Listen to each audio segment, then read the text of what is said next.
Good day, good evening, good night, whatever it is.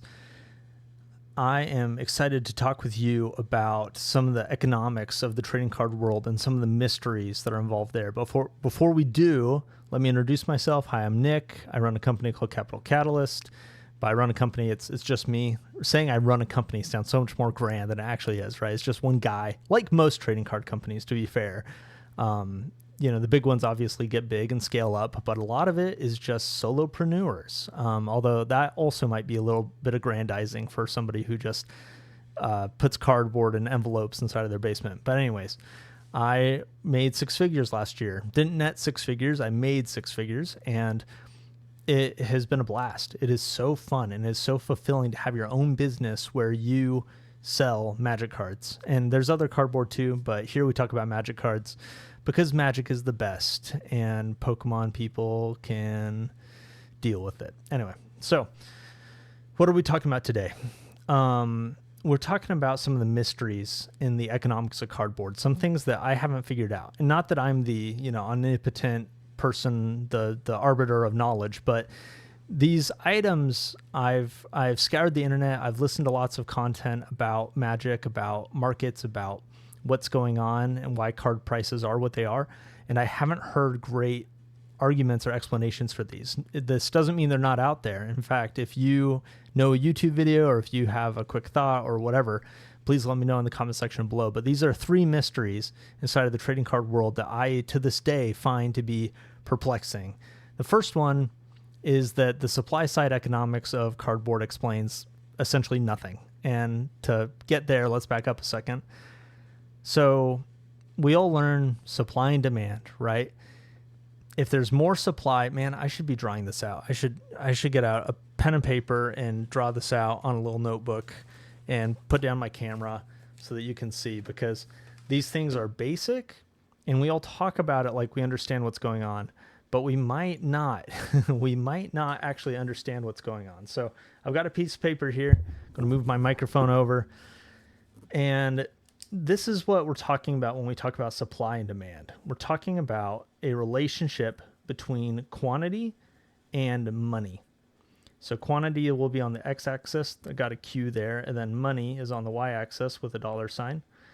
And the question is, how does price, that's really what the money represents. How does price change with quantity? And what does that relationship look like for supply? And what does that relationship look like for demand? Well, for supply, as quantity goes up, there is more money. Essentially, what the supply curve represents is the market of suppliers, people who are willing to provide, in our case, cardboard. These are the people willing to sell, like you and me, the dirty scalpers that go out and get supply and then bring it to market. And then don't mind my Japanese savagery. I can't remember the card name. Anyway, sorry. Some cards on the side. Get those out of the way. So supply. As quantity goes up, if you want more quantity inside of a market, the price needs to be higher. Prices being higher incentivize people to bring supply to market. You actually see this on TCG Player all the time. It's a little bit hidden because you know what TCG Player, what they could track that would show you what supply is if they tracked you how many new sellers were entering the market. If they showed you how many new listings were made for a product each day, that would show you what's going on with supply. Because when a booster box spikes in price, when Lord of the Rings Collector's Edition spiked in price from $2,000 to $3,000, a bunch of people went into their closets and busted that thing out to list on TCG Player because the price was higher and they're willing to bring their supply to the market. And so that's what this curve represents, is the supply curve and that relationship between that as the price goes up, there's more sellers, there's more quantity into the market. Now, there's a downward sloping curve, and this is the demand curve. This represents the market of people who want to buy, and that their relationship with price and quantity is that as the price goes down, people demand and are willing to buy more.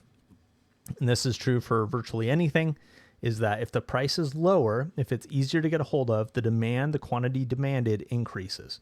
And so that's what this represents. So what I'm talking about, that was a little bit of a tangent, but what I'm talking about here, that the supply side explains nothing, is that Wizards actually controls much more than the demand.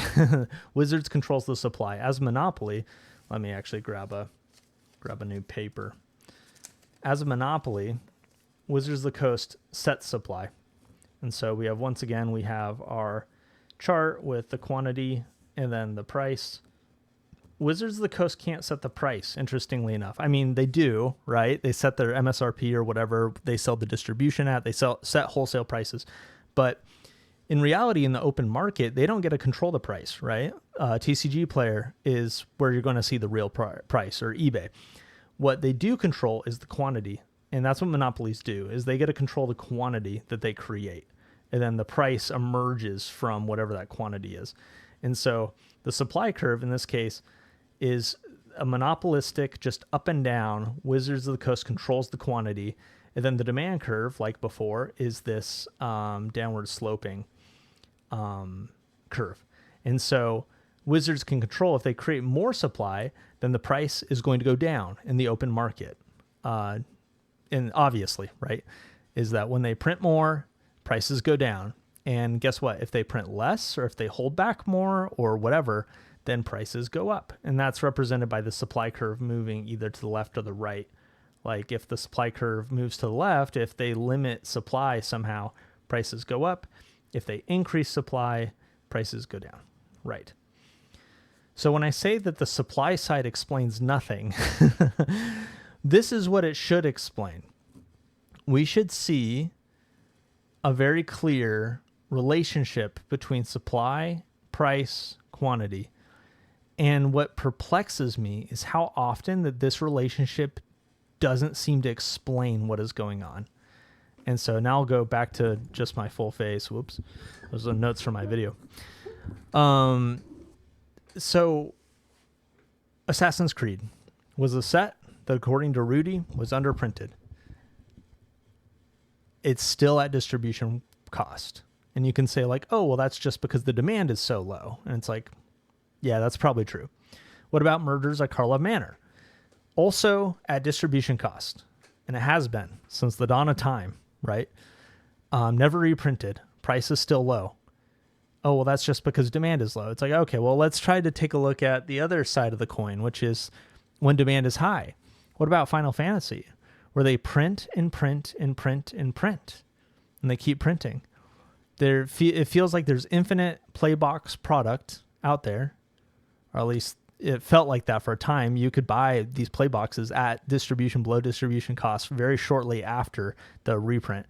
And yet, it's still in such high demand and prices are going up, up, up. And I can cherry pick examples all day, but here's a counter example, right? Or like the Final Fantasy Commander decks. What happened with those? Printed a ton and the price just crashed, and it's still crashed, right? And so there are examples where it makes it clear that the supply matters. But what's just interesting to me, and what I feel like is true, is that demand is just overwhelmingly a bigger deal when it comes to these markets and where the price emerges from.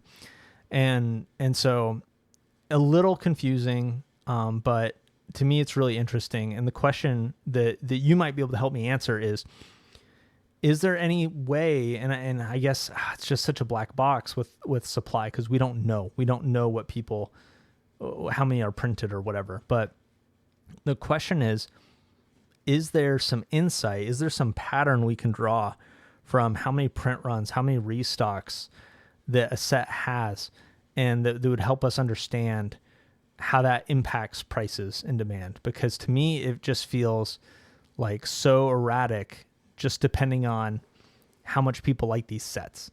And that kind of goes into the next thing, actually, which is the second mystery that I want to talk about is who's the end consumer. This is clearer in Magic than it is for other games. This is a huge mystery, in my opinion, in something like Pokemon. But in Magic, the question is, who's buying this stuff? We're selling, I mean, there must be like tens of thousands, hundreds of thousands of Final Fantasy Play booster boxes selling. Those cards are out there. Where are they? You know, are people hoarding these in their basement? I mean, obviously a lot end up on TCG Player, but then they get bought on TCG Player too. And then there's more boxes coming. And the question is just like, who are the end consumers? Who's holding on to this stuff? Who's hoarding this stuff? That's it. It's kind of just like an open question. I don't quite understand. I would love like a visualized graphic that shows like, and obviously we can't do this. This information is proprietary. It's hidden, but it's like, I want to see, this is what got printed. This is what got sold locally. And then of what got sold from this game store, this is how much ended up in a closet. This is how much ended up in, you know, getting thrown away on accident or whatever. This is how much ended up in binders. Then this is how much actually ends up getting spent. It's a mystery. It's a mystery to me. But the question is like, who are the end consumers? How much of that is end consumer? That'd be fascinating, really interesting and invaluable to know. And the last mystery that I want to talk about in this evening's video are who are buying the expensive collector booster boxes and opening them. Who is doing it? I see some rich YouTube channels. I mean, I say they're rich, like game stores or people who happen to have the discretionary money where they're like, I'm going to open up a pack of Lord of the Rings Collector Edition. But who's buying this stuff, right?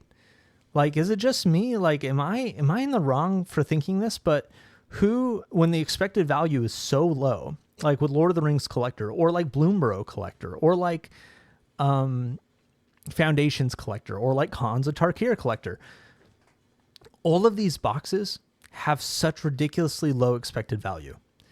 It's essentially like there's a hit card you have to get, and then you can make money, but it's not even that much. Like when you talk about the Lord of the Rings Collector Edition, you buy one pack for $250.